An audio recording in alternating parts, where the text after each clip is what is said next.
So here's the issue, right? As a photographer, when you hear the words The worst storm in 30 years. your first thought is always going to be, wow, I bet that would make for some great photography. And the next thing you know,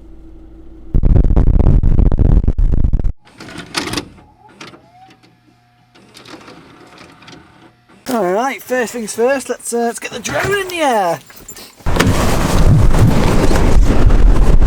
Ah, I'm just kidding, we are definitely not flying a drone today.